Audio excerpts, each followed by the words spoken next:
Tom Thibodeau has always been a defensive-minded coach and built incredible defenses over the years, from the 2008 Celtics all the way through his years with the Chicago Bulls and his first year with the New York Knicks. His defenses have always been elite. But one thing was happening this season that was a little puzzling. They weren't as elite as they were before, and they make simple mistakes. But as of recently, they've had some pretty good performances, especially in the first quarter to start the games, recognizing that the game plans have been very well implemented. But the problem is the personnel and some of the players that they played haven't been up to the task of creating a top 5 elite defense. The addition of Quinten Grimes in the starting lineup in place of Cam Reddish and Obi Toppin's injury has allowed McBride to step into more of a bench defensive role, means that the New York Knicks now play a tight 9-man rotation of quality defensive players, and as long as Julius Randle buys in, they'll continue on this pace of playing incredible defense, holding 3 of the 4 teams under their season averages and 3 of the 4 under 100 points. The Knicks are 8-0 this season when they give up 108 points or fewer. So let's strap in and dive deep into what the Knicks were doing wrong, some of the mistakes that were happening, and what these subtle changes in the lineups have reflected in the score sheet and their defensive performances. Defense obviously starts when the other team gets the ball. The previous teams that Thibodeau coached were elite at communication early and often and getting players behind the ball and being able to corral and stop any drives. A big part of the game plan was just effort. It was just get behind the ball, get as many players as possible, and then communicate, pointing and talking through who has what assignment. And this means that the defense will always be able to be set and make the offense earn every basket. Too many times this season, the Knicks would not get back enough in transition. Here off a made basket, 5 players above half court, the Warriors make a simple pass ahead to Klay Thompson, wide open, easy layup. Same example here against the Thunder. 5 players not getting back, not getting behind the ball after a made basket. A simple pass ahead leads to a wide open, easy layup. And this all culminated to me with off a made free throw by Isaiah Hartenstein here. A simple pass ahead to Klay Thompson to attack a closeout and make an easy blow-by dunk. And Tom Thibodeau's face here says it all. But recently against a team like the Kings, one of the better offensive teams in the NBA, they did a great job of getting players loaded behind the ball, stopping the ball in transition, and Randle does a good job closing out here on the Harrison Barnes 3. Another example here is you can see players actually giving effort, sprinting back. Good job quickly taking 2 players on and then contesting the 3 here by Monk. Both bigs here are trailing the play, so someone has to dig down on the rim run. RJ does a good job of tagging inside and then trying to close out to an open shooter. Great effort on this play here. Another example of here by Grimes being able to close out to a corner 3. Often you hear coaches talk about in transition the first 3 steps. And that was part of the issue for the Knicks. Watch here as Javon Carter up top just runs as fast as he possibly can, beating Brunson down the court. 2 bigs trailing here with little or no effort. A simple pass across leads to a 3-on-1 that leads to a Giannis lob. Another example of that here with RJ Barrett and Simons even as soon as the ball is rebounded, and all Simons has to do is run right by RJ and ends up getting the pass ahead for the dunk. The Knicks also struggle with getting out to shooters. As you can see, Reddish doesn't recognize here that the ball's corralled. He needs to get out to a shooter quicker, leads to a transition 3, but also recognizing which shooters are where. So in this scenario, you can see Grimes does a good job of digging down, but on this closeout here, you have Darius Garland and Lamar Stevens. Garland, who is a 54% catch and shoot 3-point shooter, compared to Stevens, who's a 37%, is the obvious closeout man here. Grimes ends up stunting and leads to the open Garland 3. There's also a fine line between focusing too much on the shooters in transition. Here, Toppin should recognize that Quickley is inside right now and he needs to be the man in help. He should be digging down inside and stopping the player on the rim run first. That leads to an easy catch for Durant for the dunk. Another example of that here, as the Grizzlies push in transition, RJ and Julius Randle are back.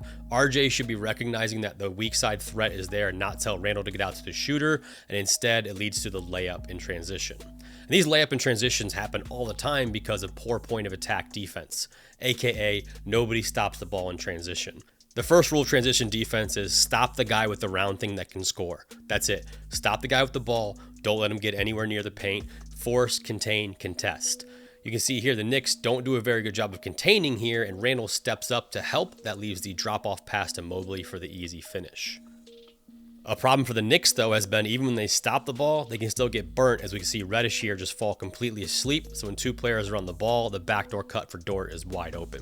And these point of attack mistakes bleed over into half-court defense as well, where the player guarding the ball just does not have enough on-ball defense or focus to be able to stop the player driving. And then when they do drive, it ends up usually being a layup because the weak side defense was late to rotate. This led into weird situations where you'd have awful rotations. So as here, Sims is the player guarding the big man. The ball gets kicked out as Toppin helps. The Suns do a good job of keeping the advantage. As you can see, Toppin recovering here into nowhere. Two players on the weak side end up being a pass, and then Toppin tells Sims to go rotate, even though he should be the player rotating. Sims now has to close out. As they attack the closeout, then Toppin should be the low man in help here. There's no help coming, ends up in an easy layup for the Suns. And this is why McBride and Grimes were inserted in the lineup, frankly.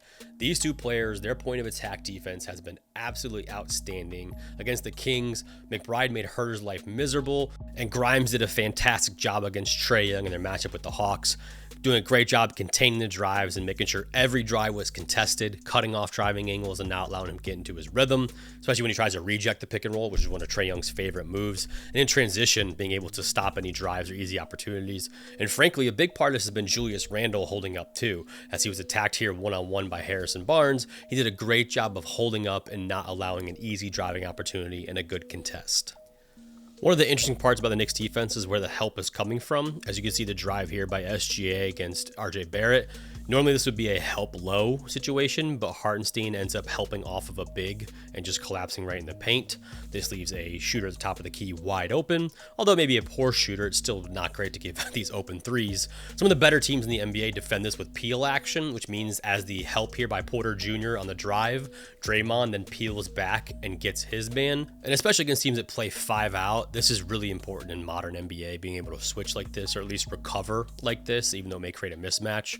Another example of that here as Draymond helps on the drive by Brunson. Now this means Steph Curry takes Draymond Green's man on the wing, not allowing an easy advantage and close out to a shooter, preventing any scoring opportunity for the offense. The closest team to the Knicks is probably the Miami Heat in terms of defensive scheme, but the Heat are so much more connected on their help-to-helper scenarios. Here, Butler is the initial help man, and then Oladipo is the helper who's going to dig down on his man. Watch how they stop the drive here and the help-to-helper, close out to a shooter, and then get another of the exact same sequence on this slot drive. Help, helper, close out to a three-point shooter and try and contest. So the low man helping is usually how teams like the Knicks would do it. So in this scenario, Hartenstein is the low man in help, but even here quickly has the guy on the drive. So I have no idea what Obi Toppin is doing here. He helps, overhelps, and then jumps right up in the air for the pass to his player on the wing, completely lost his man, and leads to an open three-point jump shot.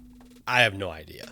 Another example here of Robinson being the help man off a 5-out alignment. So he helps on Luka's drive here.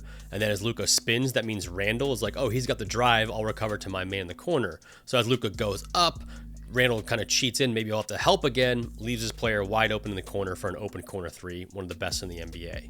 Another example of Robinson not being as disciplined as he needs to be, bites on the shot fake, completely gambles, and then instead of peel switching and closing out to a shooter, he just allows an open three. Mistakes like this just can't happen.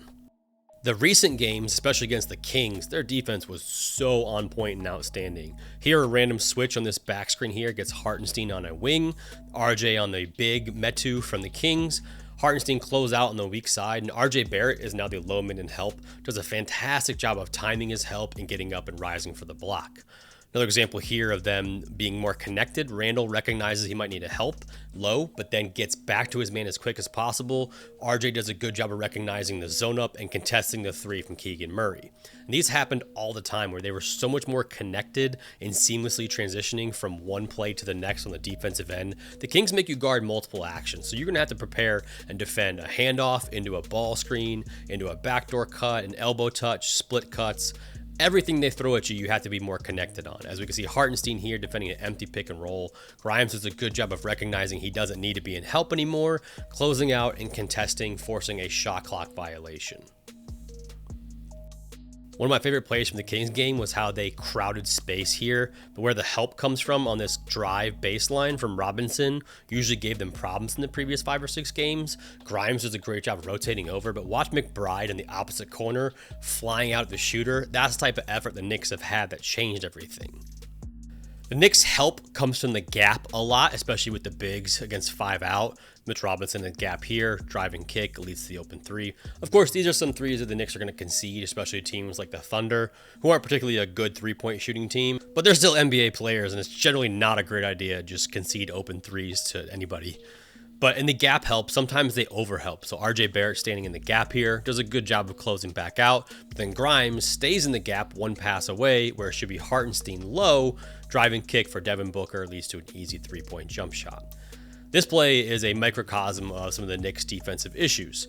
Gap help here by Sims, it leads to all sorts of confusion. We'll break this down. I just want to show the initial three-point shot being wide open.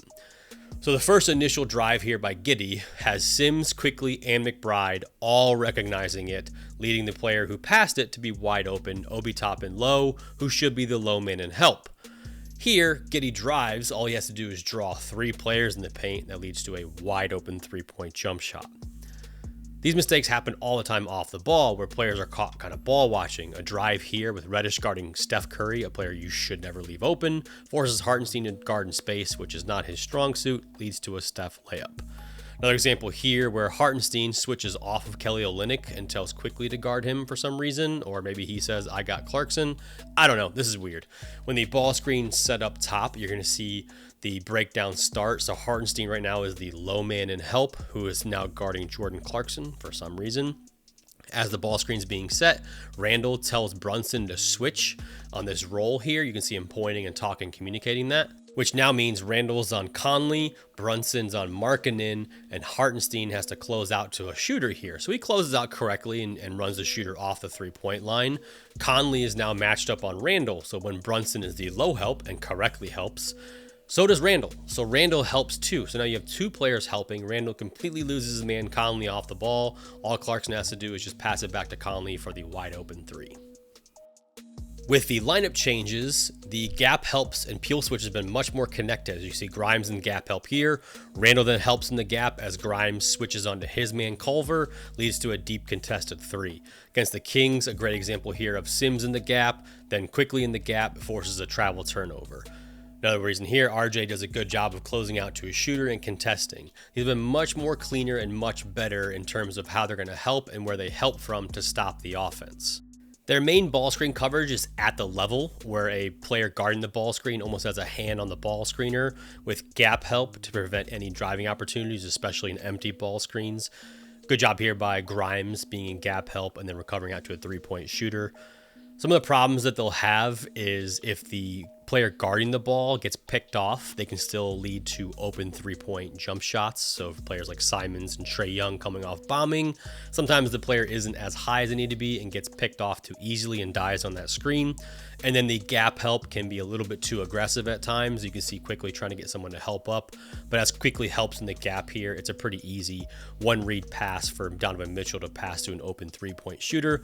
Or if the gap help is a little too aggressive, the downhill drive and attack in the closeout creates an advantage for the offense, which means that overhelps and helps the same issues they've had before lead to open threes, especially in 5-out offense. They don't really ice the ball that often, but when they do, it's pretty effective as Grimes is forcing the ball baseline. John Morant does a good job pulling back here and then turning it into just a normal ball screen. Good connectedness on the weak side stalls out the play. When they do ice this means the big has to get over in position quicker. A little bit harder for players like Robinson and Hartenstein to do, but good job making Trae play in space here and forcing the pass out.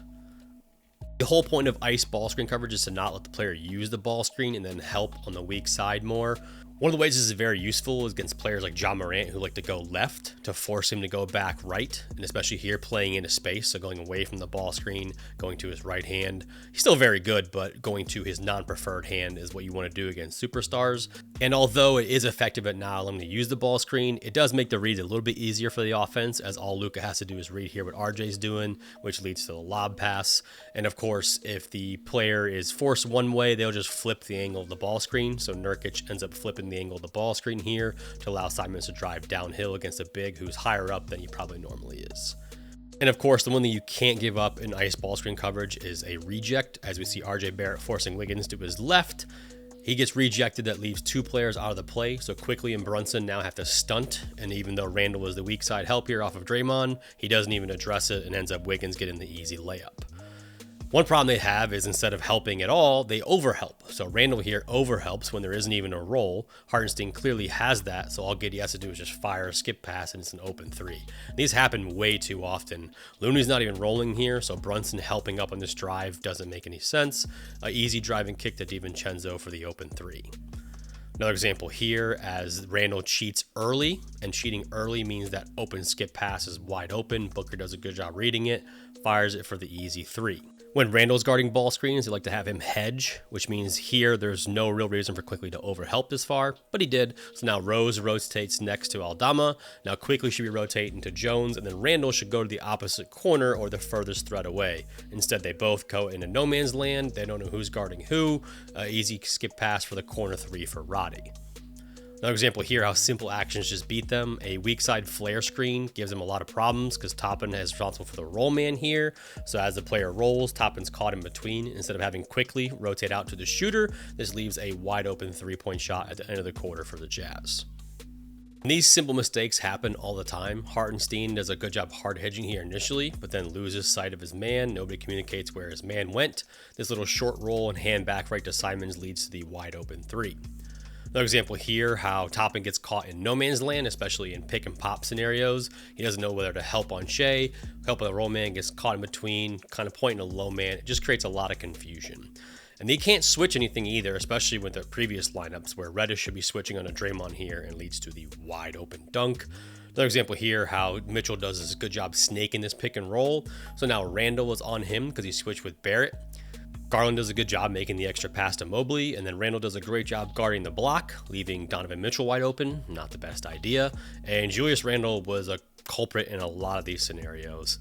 They switched a 4-5 pick and roll here with Mitchell Robinson and Julius Randle at the end of the game. So now Randall is guarding Nurkic. Simons drives baseline, and then Nurkic just walks right behind Julius Randle for an easy wide open layup. Randall needs to pay more attention, and frankly, that's just been a big part of his improvement is just pay attention. Post entry here, Randall's guarding Torrey Craig. Craig just walks back into the lane for the easy dunk.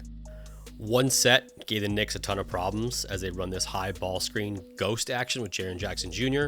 Julius Randle hedges and then has to recover back to the pop.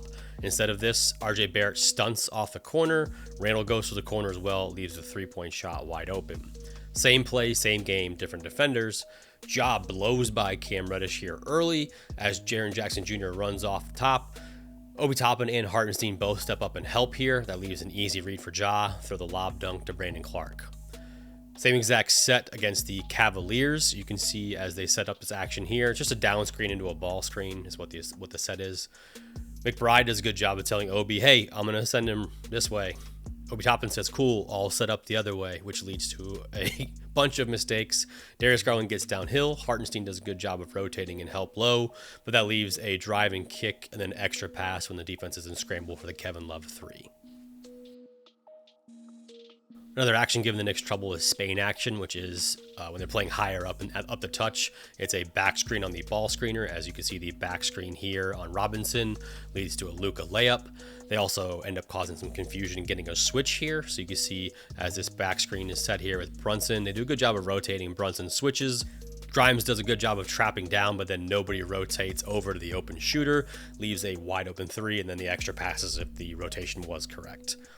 This Spain action causes a lot of problems because the way that they play ball screen defense, playing up at the highest level, creates a little bit more confusion. Basic actions tend to beat the Knicks. You can see they do a good job of forcing Simons left here, up the touch. So when he snakes this, Josh Hart cuts back door and creates space, and that's all it takes to create this confusion. RJ Barrett loses his man. Randall freaks out. When the pick and pop happens, they both overreact to the basket cut, which leads a Grant three wide open. And this pick and pop action with the backdoor cut has given them a lot of problems. I call this action pop and slash or 45 action. So you can see the ball screen here with a pick and pop. As the player pops, the next player cuts to the basket. Obi Toppin decides to ignore his man cutting to the basket and both overreact to the pop. That leaves the basket cut wide open.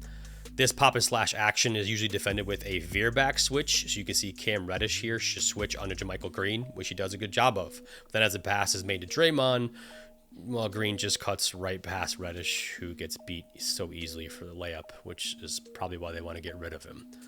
Another example of them doing a good job early, as you can see, Toppin here does a good job of stepping up and gap help, but this screen in by Hart means he's behind the defense now, and that leads to a open layup, and we'll dissect why this exactly happened. Hart cuts back door here, and then Obi Toppin should be guarding him and dropping down and recovering to the basket, but instead Toppin just goes and closes out to the wing where there's nobody there. I don't know where he's going right here. It just is a weird mistake and weird play. And frankly, these little cuts cause so much confusion. Here, Hartenstein does a good job of being higher up on Booker, then recovering to Ayton. He's got this play covered. No need to overhelp. Julius Randle decides, nope, I'm going to help. He steps up, and Torrey Craig just slides into space because Randle completely loses him for the easy open cut. Baseline out of bounds for the Thunder.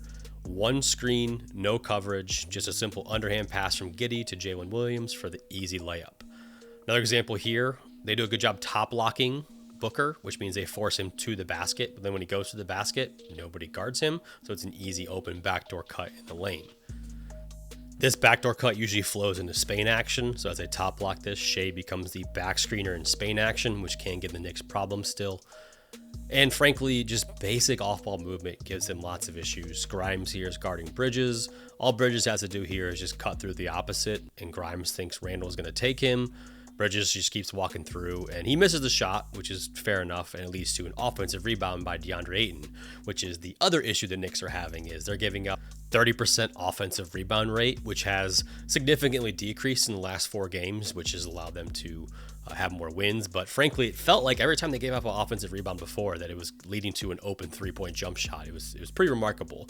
But they've held teams to essentially under 25%, 23% in most games for their offensive rebound rate, which has been great. But that needs to stay better for them in order to compete, because there are so many possessions where they do a great job defensively, but they give up an offensive rebound that usually leads to a 3-point shot or a bucket. I hope this shed a little more light on the Knicks' issues before and previously, and why some of the players like Reddish and frankly Toppin shouldn't play as much and struggle defensively in some of the areas that they can improve on and maybe look for improvement. But keeping that tighter rotation and playing better defensive players has definitely paid off for the Knicks recently. If you made it this far and you enjoyed, please like and subscribe. Maybe more support on Substack. Link is above in the description below. Thanks.